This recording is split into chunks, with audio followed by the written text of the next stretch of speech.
potent advice, and inspiration from real self-made millionaires. Welcome to The Eventual Millionaire with your host, Jaime Masters.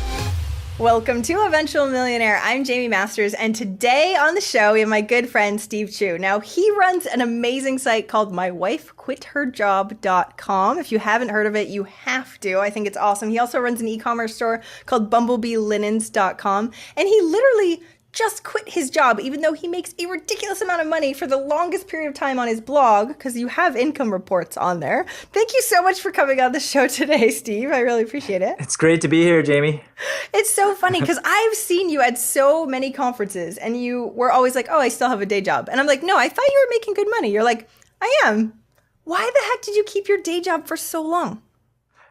It's because I was doing something pretty cool at my job. I was designing microprocessors, and I spent all this time in school, and maybe it's because it's an Asian thing. Like when you become an engineer and you study something and then you become really good at it and it's fun, you want to keep doing it, right? Like I don't get a chance to do the electrical engineering stuff now. Oh, poor baby. Yeah. 3 months of no electrical engineering. Man. You can teach your kids how to do this. Yeah. So I can see little pieces of that. But the thing is that you have small children. Your wife is the whole point of your site is that your wife quit her job so she could stay home with the kids, right? Can you give us a little down low of exactly your trajectory and story in a nutshell? Yeah. And just in like a minute or less, like my wife basically told me when we got married that she was going to quit her job when she became pregnant with our first child. We live in the Silicon Valley. It's really expensive here. And if you want a good house and a good school district, you basically need two incomes. So finally that fateful day came and she was like, okay, I'm going to quit. And so we started looking for different things to sell online. We came across handkerchiefs because way back in the day when we got married, she knew she was going to cry. We looked all over the place for handkerchiefs. We couldn't find any. We found this Chinese vendor who sold us a whole bunch. We used maybe 6 and we sold the rest on eBay, and they sold like hotcakes. And so when it came time to start the business, we got back in touch with that Chinese vendor, imported a bunch, and just started selling them. Do you read like the 4-Hour Work Week or something like that? And you're like, what do I sell? No, I'm going to sell that. I didn't read the 4-Hour Work Week until like way after. So yeah. Good. Do it yourself. Figure it out yourself. No, that's awesome. But that's sort of the whole point. So not only do you have the e-commerce store now, which is still doing really well, you started blogging about the journey through the entire thing, right? Yeah, that's correct. Mainly it's because a bunch of my friends, they all started asking me like how we did it.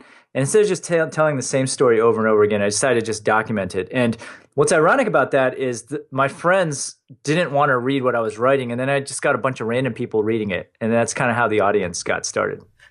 You're like, come on, I wrote this for you guys. And they are now unsuccessful, right? And all your readers are way up here, I'm assuming at that point, right? Well, they're successful in different ways. They're all doctors, lawyers, and engineers. Yeah, overrated. Jeez. But that's sort of the thing, right? So normally that is the normal route of being successful, right? And so you going, I have a company with Bumblebee Linens isn't like, ooh, that's amazing. I totally want to hop on that bandwagon. But you talk about what it did for you on the blog and how you learned and how you kept moving forward. And now you can afford quitting your day job, thank goodness. And moving forward and having ridiculously successful businesses. How the heck does someone even start on the e-commerce side right now? Because I feel like when you started, it was a lot less crazy. Mm-hmm. Now there's lots more competition. We've talked about this before. So how do we get started now besides just going to your site and reading it? Yeah. I mean, there's a lot more people doing it, but the tools to do research are a lot better too. And so really, it just comes down to finding something with a good value proposition. Now, there's tools that can tell you how much everyone is making, selling something on Amazon, for example. And then there's tools that scrape eBay and tell you what's selling on there as well. But basically, it comes down to finding something, and you can look in the reviews to figure out like deficiencies on products that are being currently sold online. Make changes to it to make it better. And as long as you can say that you're better than everyone else, then there's always going to be some space for you in the marketplace. So it's just a matter of effort and legwork, really, is what it comes down to. So why didn't you start another e-commerce thing? Like you were doing handkerchiefs, it was going really well. What made you not just keep going and doing more products? Yeah, I mean, we are adding products that are relevant to our Bumblebee Linen store every year, but I wanted to diversify. And so I wanted to just kind of build myself into my own personal brand. And I wanted to teach also, because that's something that I enjoy doing. And so that's why I kind of steered it over to digital products, which incidentally is a lot easier from a profit standpoint, because you don't have to ship anything physical. It's nice. Okay, so tell us more about this, because this is the thing. Everybody wants to jump on the blogging bandwagon, right? Not that there's not a ton of Amazon seller type people right now, but they just assume, oh, we get so much more profit. It's way more, bang for your buck, right? But I feel like that's also really saturated. You started many, many years ago. So if somebody were starting a blog right now, it's way harder to do something like that. Or do you disagree? Well, here's the thing. Like, if you want to make money sooner rather than later, then I would advise you to go into e-commerce because you're selling something right away. There's no ambiguity there, right? But when you're blogging, you got to build up an audience, and that takes a long time. And so I would argue that these days it is much harder. And so you can't, in my opinion, just blog. Unless you're an amazing writer, I feel like you need to be on like a podcast. You need to have something else, like a YouTube channel, to just get yourself out there. And you really have to express your personality. And I think you got to put your face out there in order to succeed today. I don't know. What do you think, Jaime? We're all doing this similar things, right? We totally are. Okay, so you don't turn it on me, because everybody wants to hear about you. They don't want to hear about me. But I think that's a really valid point. I hated writing, so therefore I was like, I'll do videos. That sounds way better. But your blog is hilarious. Like, reading your About page again, I was like, oh my gosh, this is so quirky and interesting, and it makes it so much easier to read. I'm assuming that was a very hardcore choice. How did that evolve as you went? Because you sounds like you have a really clear voice. I remember learning about finding my voice way back when. It didn't start out that way. And I'm with you. I hate writing also. I really hate it, but I just kind of forced myself to do it. Back in the day, there were no podcasts or anything. Today, if I were to start all over, I'd probably start with the podcast first, because I enjoy talking much more. And today, the way I write my blog posts is I actually narrate them and have them transcribed. And then I do the editing afterwards. I forgot your original question. I apologize. I did too. Good. No. So how did you find your voice? Like, how did you actually get better at knowing what to say and how to say it? Yeah, that's a good question. Mainly it's feedback from people. Early on, I used to talk to a lot more of my readers. Like, sometimes I just get them on Skype and just talk to them and ask them what they want me to write about.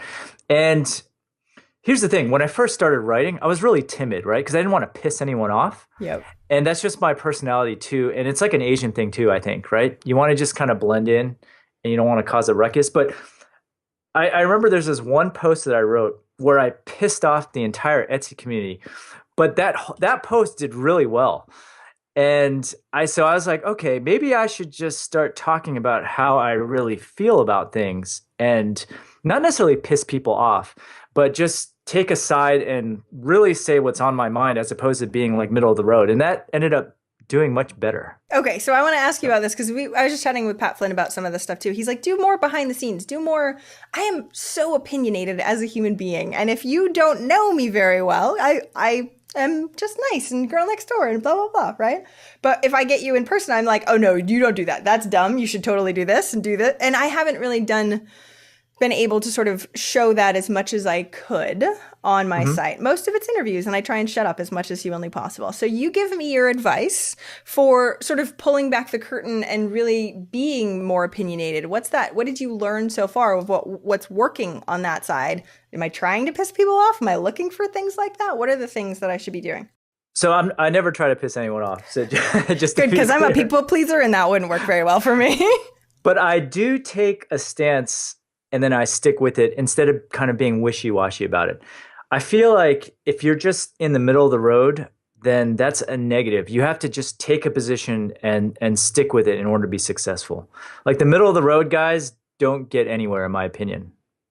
I agree 1,000%, though figuring out what your stance is takes a while. I feel like at the beginning of my blogging, quote unquote, podcasting career, I didn't even really know what those things were, and it's evolved. But I'm an impatient person, like you said, and blogging sometimes takes a really long time. So give me some of your advice on either tips or tactics and or strategies on building your audience, because I know you've had a huge audience that adores you. How do we do that? I mean, really, I'll be honest with you. So I didn't really start making decent money with the blog until 3 years out. And I know there's lots of people who do it a lot faster, but I mean, really, it's a slog. I mean, just to be honest with you. Please do. Please be honest. People need to hear this. It's a slog. You got to just gather email addresses or however you want to do it. Like you can do Facebook custom audiences, email addresses like Push Crew is new. Push Now. Push Now, all that stuff. Basically, it's about putting out good content and then just keep presenting that content out to your people and get people to just jump on your bandwagon. And the more your personality comes through, the more people will just like you for you. And then once you have their mind share, then you can start worrying about making money, because I feel now that I have the mind share. It doesn't really matter what product I put out. I feel like I'll be able to make sales, not necessarily because of what I'm selling per se, but because of my personality, if that makes any sense. It does, but people are annoyed now. They're like, oh, that sounds great for you because you built this for a really long time. I have to do 3 years of slogging before someone will buy it based on my personality. Awesome, right? It doesn't have to take that long. I mean, if you know people and you network, and so that's one thing that you definitely need to do. You need to go out there to conferences and whatnot and meet people. The fastest way to get bigger is to meet people and then help each other, either through like a JV partnership or whatnot, or you can just help each other blast to each other's email lists and that sort of thing. So if you want speed, then that is probably the route that I would take. Okay, let's dive a little deeper into that because everybody wants speed, right? So, Yes. Explain to me how you approach JV side, or whether you're asking for a list swap or because it can get a little skeezy. You know, you're in the space where everyone's like, oh, you mail for me, I'll mail for you, blah, blah, blah. And it just starts to get a little icky. So how do you do it in a really awesome way? I actually don't do list swaps. What I'll do is if someone is just launching something, I'll add it to my newsletter gratis. Like there's no like deal like, hey, I'll do you if you do me or whatever. That sounds really bad. Sounds really bad, yeah. But I'll just help them just for fun or whatnot. And one thing that I did do a lot early on is guest posts. Oh, did you? Okay. And, if someone asked me and we've met at a conference for a guest post and it's about something relevant that I might blog about, that's no problem at all. That's like no skin off my back. Yep. The email blast is more intrusive, I feel. So it's asking a lot, especially if you don't know them really, really well. Right. And to ask them to join on a webinar also, and it gets really tricky too if you sell your own product. Because like my list, like I'd rather blast about my own product. Yep. And, the people on your list will run out of money too, right? And so if someone asks to promote someone else's product, it has to either be completely different and related to what I'm trying, like different, like it teaches something completely different, but it's kind of tangentially related to what I actually talk about on the blog in order for me to do it. I've only done it a couple of times, but I tend not to do that because it actually drains your list also, right? So I tend not to do those things. I tend to do more guest posts and just mentions out of like, just to be helpful. Interesting. Okay, so you are a giver. It's really awesome that you're like, oh, I'll do this for other people first, and then they notice you and they're like, thank you, you're amazing, and you can sort of cash in, quote unquote, on that capital later. How do you ask for guest posts specifically? I usually ask for those in person. So if I'm at a conference and we're at the bar afterwards, I'll say, hey, would you be interested in like a post on this? And, after a couple of beers, everyone's going to say yes. See, exactly. Such good tactics. I love this. I learned from the master. Seriously. No, my mentor had always told me that the deals were done at the bar, and I didn't drink until I was 28, 29. And when I was in business, and he's like, that's not how it happens. And then I learned my lesson. Not that I drink a lot now, but it is. Everybody goes and hangs out later, and that's when everybody's guard's down. So it's not like they're schmoozing, giving business cards at the, networking part. It's like hanging out with real people. And yeah, you can offer a guest post, and if they say no, it's not a big deal. I mean, a guest post should be a pretty easy ask anyway, isn't it? It's a pretty harmless ask as long as the guy's good at writing. I mean, do you want to write a guest post for me, Steve? Sure, I'll write a guest post for you. Good, now I don't have to hire a ghostwriter. Awesome. Well, here's the thing. The reason why I started my podcast was not for it to like gain listeners per se. It was as an outreach tool to meet people. Similar to how you do it. Actually, that I did learn from you for real. I was like, wow, Jamie's meeting all these people. through podcasts, like I want to meet people, and it's like the perfect excuse to talk to someone for an hour. Seriously, you make so many friends just by talking to them for an hour. So it's worked well for you. Give me give me some stories on ROI on meeting some people, because I know I met you at a conference. I think I met you at a conference, and I feel like that's what you were doing beforehand. But the podcast makes it easier for you to be able to not have to go anywhere. It totally does. Okay, so I'll just give you a quick example. So I had my first conference this past May. Congratulations. And all the speakers were people who I had on my podcast. And the thing about the podcast is the best conversations happen after the record button is not recording, right? Yep. So not that, we're giving out good stuff here for you though, Jaime. I'm not holding anything back. We just talk about kids later. Come on, don't even. But it's podcasting is just an amazing outreach tool. So that's another way to accelerate your networking without having to physically go anywhere for a conference. Because you do have kids. We were just talking about this. Which conferences are you going to? You're like, well, I can't go away for that much because I've got small kids. I'm like, I do too. So this makes it difficult. So I agree with leveling up your network. But what did that really do for you? Because a lot of people will be like, oh, I'm just going to network and it's going to eventually turn into money somehow. And so I get that you're asking for guest posts, but why else are you putting such a focus on networking? Yeah. So networking usually, for me at least, has led to masterminds. And then masterminds has led to strategies. And then strategies has led to money. Ooh, I love this. Okay, so take us through the process of how it went from mastermind strategy to money. We want to know the money at the end point.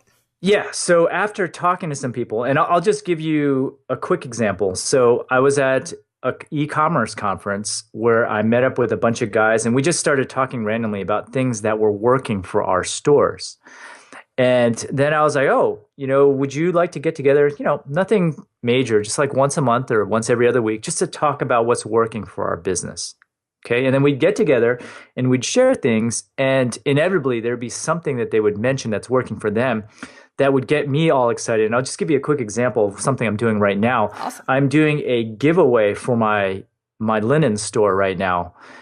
And because I heard from one of my friends, Mike Jackness, who runs the e-commerce Ecom Crew podcast, I'm just going to give him a quick shout out. And his giveaways, he gave me all of his numbers for his business. And they were insane. He was paying something like 30 cents for an email subscriber all through this giveaway. Wow. And he just showed me all of his numbers, the software he's using, all of his campaigns. And I was like, wow, this is like priceless info. So I'm going to go try this right now. So stuff like that, right? And that always leads to money. So it's more like the strategies and stuff. Nothing that's direct, meaning like, hey, this guy is going to give me like 50K on some, that can happen, I guess. I've done a couple JV deals where people have sent me their traffic. But that's not my primary reason usually for the networking. See, I love that you said that though, because this is one of the reasons why I still love coaching. I get to see everybody's numbers. I get to see everything that's working right now. I feel like I am on the cutting edge of what is actually working in all different types of businesses that I can sort of pull together and be like, this worked here. I wonder if it'll work here, right? But most people, no offense to most people, are sitting at home if they're working for themselves in a little bubble of like, oh, I'm just reading information online. But to tell you the truth, the stuff that's shared, like you said, the numbers, the exact tactics, aren't usually all displayed everywhere online for everybody to see. So that guy's not going to open up the curtain and be like, oh, this is exactly what I'm doing. Look at this, because people could steal it like crazy, like we were talking about before. Here's the thing about, like, you see all these like blog posts out there that quote unquote give you the exact strategies and whatnot. But there's only so much you can write about in the blog post. And there's this tendency when you write a blog post also to pick out the things that work and emphasize those, but then you don't hear about all the crap that didn't work. And that crap is actually very valuable. And that comes out when you're in like a mastermind or when you're at the bar. Exactly. They're like, I tried this 7 times. And you're like, oh, I was about to try that strategy. Oh, good to know. But they probably learned a ridiculous amount. I've been talking about doing live coaching and having somebody actually go through this and putting it on the podcast so people can hear everything, right? The ups and the downs, and because otherwise you hear this, which is great because I love having you on, Steve. He's amazing. Look how amazing he did. Everything worked perfectly. And of course, we know that that's not the case. You've had ups and downs, I'm assuming, as we go through. So let's actually talk about that for a second. What sort of downs have you had to sort of come back from while you're growing these? Because you had a full-time job, children, and 2 businesses. which, overachiever, but I'm sure there's been some down points. Tell me about those and how you got over them. Yeah. See, most of the down points have been Orlando. So here's my philosophy in general. Okay. Um, I'm like a slow and steady guy. So when I pick something that I want to do, I tell myself, okay, I'm going to do this for like 3 to 5 years, no matter what. Okay. So blogging was that thing. So I said, okay, I'm going to write a post once a week for the rest of my life. For blogging, it was like the rest of my life type thing. And I'll just do it rain or shine. Before you knew it was going to be successful at all. Before I knew it was going to be successful, because it was going to be like a personal journal in the worst case. And once I started making like even $10 a week or whatever it was for AdSense, that was like enough. Like, okay, if it pays for my utility bills, I'm happy to do this. And so 3-year minimum on anything that I do. So the hardest part for me was with my e-commerce store, because it's funny, once you start making money online, you gain all this confidence. And once you have that confidence, whatever you do afterwards, you're not going to give up on it. You'll find a way to get it done. So with my e-commerce store in the beginning, I didn't know how to build any traffic or whatnot. And so my biggest challenge early on was learning how to run pay-per-click ads. And back then when we first started, which was in 2007, there was only Google. And just imagine, like, you have this money and you're hemorrhaging it, right? You're blowing like hundreds and hundreds of dollars potentially per day, and you're not seeing any business because you're learning. And it's only after you start making your sales do you make all that money back. And so when it costs money to learn, that was my toughest part. I feel like that's what most of everybody's toughest part. They start going in and they're like, oh, when do I stop? Right? It's like The Dip by Seth Godin, where they're like, oh, I'm putting money in. It must not be working. How long did it take you before you really started seeing something come back? It was about 6 months, I would say. That's a long time. It is a long time. Every day getting up going, and I'm going to give more money out today. Awesome. Yeah. Here's the funny thing. Like, when you're hemorrhaging money, like, it's just really hard. But you have to, as long as you have like a methodology, and I can speak from just AdWords. Like, I knew that just based on people even just clicking, I knew there was interest. And it wasn't until I had other pieces of the puzzle into place. Like, when it comes to like e-commerce, for example, just bringing traffic into your site, the average conversion rate is like 2%, right? Which means 98% of the people aren't going to buy. And so the key that I was missing was bringing those people back to the site, right? A lot of people just run ads and then they're done and they say it doesn't work, right? But then they don't realize that you have to have all these other pieces in place, like the retargeting. You have to have email in place. And you got to bring those people back like 5 or 6 times before they want to buy something. And so it took me a long time to figure that out. And for anyone that's not committed like you were, they would have given up. So I applaud you for sticking it out and going and figuring those pieces out to begin with. But isn't there other, like, I feel like I love that you said the puzzle piece thing, because I feel like there's a whole bunch of those where people aren't even getting the full picture. Like, we were just talking in my last interview about positioning, right? And like what people actually care about and stuff that is logical. But if you don't have that puzzle piece along with all the other ones and then bringing them back, it doesn't work. It's actually, it's not easy. It's simple as far as we have this many puzzle pieces, but it's not easy to figure out how they all fit together. So give everybody some tips on figuring out their own puzzle pieces. Let's say they have an e-commerce store. How do they actually figure that stuff out? Yeah, I'll give you a great piece, which I just kind of discovered relatively recently. So we sell handkerchiefs. And when we first launched those, we catered those to weddings, okay? And people who get married are typically between 25 and 35 years old, I would say. And what's funny was just relatively recently, I took all of my customers and I popped them into Facebook, and then I used audience insights, and I found that a large portion of my customer base are people who are like 60 years old. And that blew my mind. And so by looking at that, I created a completely separate campaign on Facebook just for those 60-year-old people, which has started doing really well. And those people actually will buy on a regular basis, as opposed to the wedding one-offs. So something like that just blew my mind. it's what's so funny is you're like, how did I not see that beforehand? And because that's selling multiple times to one person, which is so much cheaper for marketing anyway than selling a one-off. Yeah, and we've been doing this. For our recurring revenue for our linens business, we actually sell to event planners and wedding planners. That makes sense. But we had been just focusing on weddings. And then later on, we branched out to like funerals because a lot of people use handkerchiefs to their funerals. Turns out sororities, and these are all these little things where you can get insight. Yeah, sororities, they like to engrave their I'm not in a sorority, obviously, or never been, but their Greek symbols. And I know, but what do they do with them? Keep them in their It's purse? just my wife's part of sorority, and she kind of came up with the idea, and we just kind of looked, and people were buying them, so we just put together a. So hey, they'll give us money, we'll make them for them. Yeah, exactly. But I think that Facebook audience insights is a key.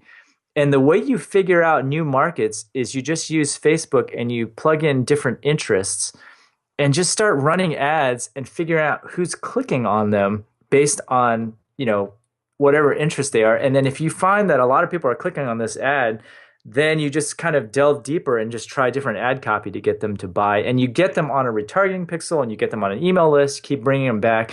And hopefully you'll wear them down long enough and then finally purchase them. I love it. We blast and then wear them down. This is how we sell. It's awesome. Hey, that's how I got my wife. You just gotta keep going at it until you wear her down. So you are a committed man. 3 to 5 years, no matter what it takes. She will hate me or love me, one or the other. But that's really impressive. And I don't feel like, especially the people that are in the first year where they're like, is this even for me? Have that foresight to look and really commit 3 years in, because you learn so much as you're going through. And if you're committed, you make different choices and different decisions than if you're going, am I in or am I out? Am I in or am I out? Because then you can back out at any second and you don't really go all in like you should. It changes your business model too, because people who want money quick, they tend to pick things that are more one-off. Meaning they won't last in the long term. And so I'll give you an example. Like right now, there's this craze for those little Nintendo boxes. I don't know. People are selling them on eBay for like $400 or whatnot. And so that would, to me, be like a really short term, like you need money quick. So it's a short term thing. So if you see those in the store, you buy them all up and you list them on eBay, but that's not going to last, right? Yep. That's an extreme example. Whereas if you're committed for 3 to 5 years, let's say, you're going to pick something and you're going to probably build your own product, maybe come up with a nice manufacturer in the e-commerce world. And so you can have consistent product in and out that's more predictable. Well, so then you have the time to be able to learn the marketing side, so that way you can actually level it up instead of just having a 6-month window of sell as much as you can, as fast as you possibly can. Right. And learning the marketing on that kind of can be tough. Though if it's trending, sometimes that works a little bit better. How do people, when you're going into the e-commerce side, because I feel like it's a little daunting. This is why blogging seems easier, because you can get a website and you can write on it very easy. We're talking about manufacturing or something like that. It's like, whoa, I don't really know how to start there. So what do you suggest? And I know you have a ton of resources on your site too, and of course we will link that up. But what do you suggest for people trying to figure out, okay, I want to start an e-commerce store. I don't know exactly what to do or where to go or what I even care about. Like you said, there's lots of trending software, but is that where I start? I just randomly look up a bunch of products? Yeah, no, that's not that's not how you start. So what I like to do is there's this cool tool called Jungle Scout. Yes, and you can go on. I know the founders. They're awesome. Greg Mercer. Yeah. We spoke in Bangkok together. Oh, you did? Okay, awesome. So basically, it'll tell you approximately how much people are making selling a particular item on Amazon. And so you can kind of go through and just look at, obviously it involves brainstorming, right? You got to think of some things and you can type them in and see how much they're making. And you can go through and you can look at some of those products and what people are complaining about. And as soon as so the idea here is you're trying to build a better mousetrap or some sort of better product than what is available online. And once you have that, you can go. People tell you to go on Alibaba. I actually prefer to just fly to China and go to like a trade show. But the easiest way without having to travel is just go on Alibaba, try to find a manufacturer and tell them what you want to make and just get samples. And then it's just a slow progression into finding a good manufacturer for what you want to sell. And often it's just an iterative process until you've refined it. And then once you have that though, what's nice about it is there's a high barrier to entry, right? Like you said, it's very intimidating to actually have to create a physical product. But on the flip side, people have to go through all that effort to copy you. So in my opinion, it's a much more sustainable business.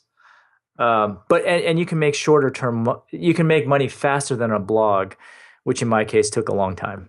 So why would it? So if you had the choice to go blog, knowing what you know because it's better and more profitable, or e-commerce, which is harder to get into, so there's that curve, which is great, and maybe lasts a little longer and all that fun stuff, and you can make money faster. Which one would you choose now if you could only choose one? The reason why we started with e-commerce is because we wanted to replace her income in a year. And so if you want money faster, e-commerce, I would say, is the way to go. If you have like a much longer time frame and you're not in a hurry, I would say the blogging / building an audience route is probably better in the long term, right? Because once people know who you are, no one can really copy you or take that away from you. Whereas with my linens business, in theory, someone could just knock us off. It'd be really hard now since we've been doing this for so long and we have a brand, but it's similar, right? E-commerce, you can make money a lot faster, but building a brand takes a lot longer.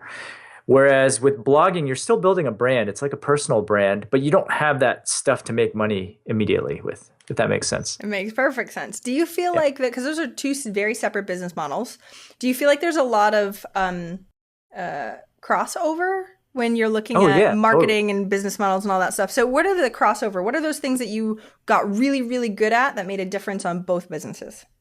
Yeah, so for my blog, I would say email is probably 85-90% of the business. Wow. And I transfer all those email marketing skills over to my e-commerce store. So so we blog about weddings, and so I've been writing the email autoresponders for weddings. It requires a different mindset. I have to pretend I'm a girl. But anyways, like when someone buys something, I have a post-purchase sequence that introduces them to other products that we sell that are kind of related, and with the hope that they'll buy something else. I have sequences where I have pop-ups where I try to get them on an email list. We offer an arts and crafts book, and then we send them out crafts that they can do for their weddings and that sort of thing. So it's very similar, except I enjoy writing for the blog more than I do for for the wedding. You can hire a copywriter that's a woman that's about to get married. You know that, right? Yeah, you can do that. I'm just really anal when it comes to anything copy related. Like I'll contract out like Pinterest or social media stuff, but I tend to be very hesitant to contract out copy. Well, you know your audience really well, and you know how they react to things. But that's the piece that I think is so interesting. When you know what that is, nobody can take that away from you. So tell me more, because especially on the email side, because we were just talking about Push Crew and stuff like that. Do you feel like email is going down? I was chatting with Noah Cake in Bangkok about this too. Like email, I feel like everyone's like, get on the email bandwagon. And yet open rates seem to be going down. Deliverability is going down. Everybody's kind of annoyed with all this. So where do you see email going, considering it's making that much of your revenue? It still makes a ton of money for me. So I don't think... Thing is, like every year I read some sort of post that says email is going to die, but it just never does. I think it'll get diluted because there's so many other ways to get alerts. Like, for example, like Facebook Messenger, people are starting to get people to sign up for that. Yeah. Which is kind of like email anyway. It's so annoying. It's kind of like email. The whole Push Crew thing is kind of like email, right? It's interrupting you with something to click on as you're browsing. So it's going to get diluted, and I think the best way to deal with it is to try all of those things and just see what sticks, because different things will work better for different platforms. So how do you make 85 to 90% just on email? Like, are you doing launches, campaign? Can you give us some tips and tactics that will be awesome for that? So I have a 30 email sequence that sells my course. And just to give you a quick breakdown, like the first 7 steps or so is a very detailed video tutorial on how to get started. And then the remaining parts is just getting people to get to know me and my personality and what some of my students are up to. So that's one way. And that just generates sales in my class on a daily basis, actually. And then also with that list, like maybe once a month, I'll do a webinar where I'll just get on and I'll teach everything live and I'll answer questions live. And sometimes I'll offer some sort of discount or promotion to get people to sign up within a certain deadline. And so between those two things, that's including Facebook ads is how I make the majority of the money on the blog. Okay, good. So you have new people coming into this funnel. It's not just the people that are going to your site and sort of finding you that way. You actually go and do paid traffic too. Yes. Okay. Yeah. And then you warm them all up and then you sell them on a webinar. But it sounds like you've gotten way better at this as we go. So what's one or two things that you've learned in this process that was really fruitful? Whether it be like a subject line or whether it be like I changed this and it made all the difference in the world. So we're talking about ads or just email or? The funnel. So cold to sale. Yes. Cold to sale. Okay. So one of the keys, and this seems really obvious now, but it wasn't to me at the time, was go ahead and ask people why they aren't buying your stuff. And then write a post in your email autoresponder sequence that addresses each one of those points thoroughly. I love this. Dumb. No, it sounds, yes, exactly. You're like, oh, it's logic. Huh, who knew? And here's the other thing. I produce a video and I also write so in one of my emails, I have a video link and then I'll actually write it out in text also. And occasionally I'll have a podcast too, because people like to consume things in different ways. Some people just like to read, like an old guy like me, I like to read. Some people like to just watch a video. And so you got to cater to all the different people that are on your list. I adore it. I just had a client do it's kind of like the Ryan Levesque, why didn't you buy or do you hate me email or whatever. So we did that same thing, really small email list, hundreds of replies. And then we just took that copy and made emails for the rest of it going like, oh, you said this, because we calculated how much people said of what and what their language was. And then you just use that. Nobody can give you that information. That's the thing. You can listen to 1,000 podcasts. Someone can be like, use this subject line. You actually getting the information from your people of exactly what they care about or what they don't care about is mind-blowing. So what did you see? What were some of the things that you implemented which made all the difference in the world? And what did you see for results? So it's just a simple survey, right, that you send out. And people were asking, how much time is it going to take? How many of your students are successful? Great question. Mm-hmm. So I just sent out a survey to my class, how much money they're making. And so here's the thing. So I did that and I should have done it a long time ago. It turns out that 59% of the people who had signed up for my class, been with me for a year, who actually launched a product are actually making at least 4 figures per month. And 9% of those people are making $50,000 per month now. And so I was like, wow, okay, I'm adding that to my to my copy on my sales page and, stuff like that, right? Heck yeah. It seems obvious, but, I didn't think about doing it until people started asking me those questions. But that's the thing that I feel that's so interesting is that we sort of get in our own little rut and we're like, this is how we do it. And we go to conferences and we learn stuff and they're like, yeah, you should do this stuff. But you actually going, oh, by the way, this one thing changed everything for me. That's the stuff that we need to be talking about and paying attention to, because there's literally 1,000 other things that people can be doing. And you actually giving them what they want is amazing. The fact that your course actually does that much too, because no offense, most online courses are kind of crap and most people won't do them or won't even implement half the stuff that's there. If you can sort of dangle the carrot of somebody making $50,000 a month, or a lot of people making $50,000 a month, I bet they're going to be like, okay, I will actually commit for 3 to 5 years if it actually will work, because it's that belief that's the beginning that they need to change.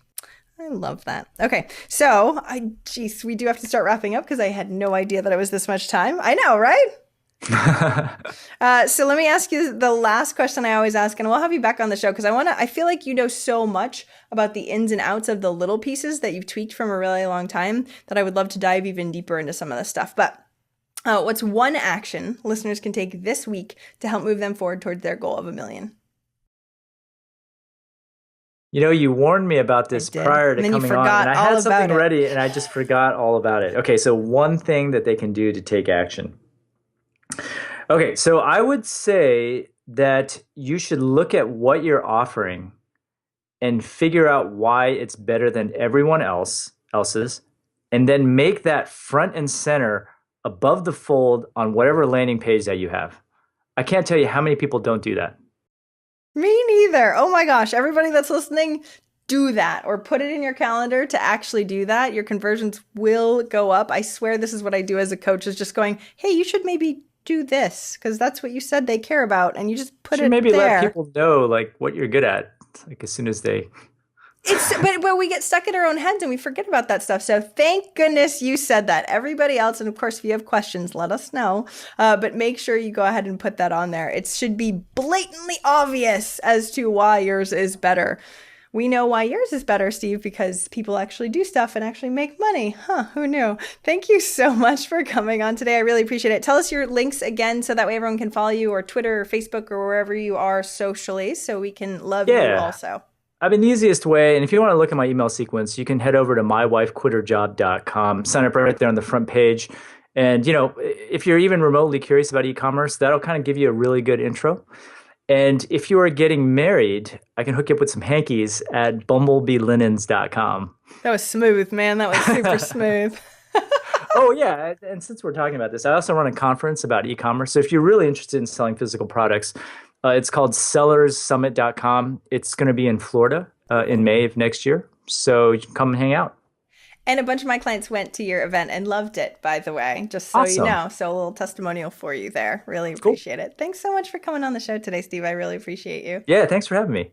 Thank you so much for listening. I hope you enjoyed that interview. And if you want to check out more amazing resources, I'm only curating the best of the best. Go check out eventualmillionaire.com. You can take the Eventual Millionaire quiz, figure out where you are in business and what you need right now. Plus, you can look at curated resources specifically for you on the new Start Here page. I'm so excited. Please join us. Please let me know if you need anything at all. I'm here for you. And have a fantastic day.